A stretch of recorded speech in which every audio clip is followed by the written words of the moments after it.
ต้องบอกน้องเลยสิมันคืออะไรอะปลาหมึกปลาหมึกภาษาอังกฤษว่าไงอันนี้ปลาวานเฟชคาดปลาวานเอติคานี่ค่ะ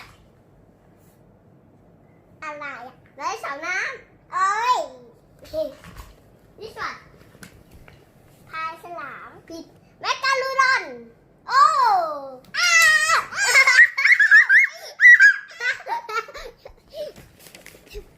นี่ค่ะอะไรอ่ะอะไรก่อนยังไม่รู้นะไหนนี่คือปลาฉลามหินมั่งลูกขึ้นที่ก่อน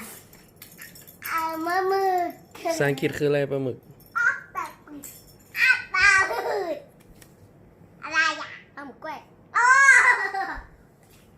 ลาหมึกกล้วยปลาหมึกกล้วยอะไรเลยอะไรอ่ะปลาไหลตรงนี่สัตว์อะไรอ่ะปลากระเบนโอ้ยยำโอ้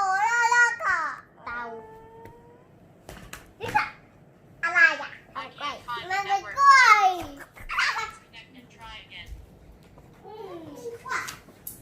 นี่สัตว์เอ้ยอะไรโอ้ยนี่สัตว์เอเบโอ yes อะไรอ่ะช้างฉลามใช่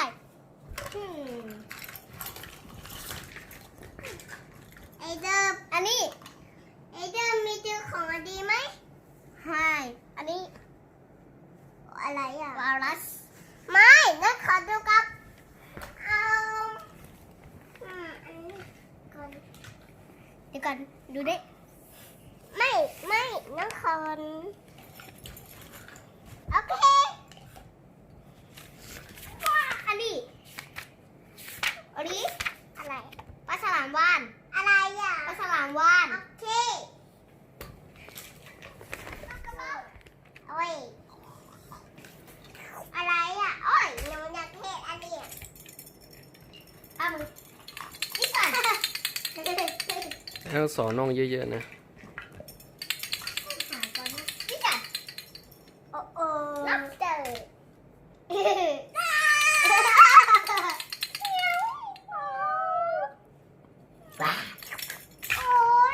องไงอุ้งเฮ้ยทำองยังไง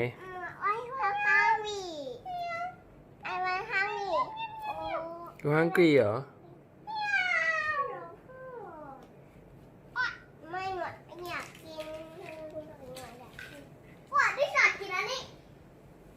ไม่ใช่แหละปีอันนี้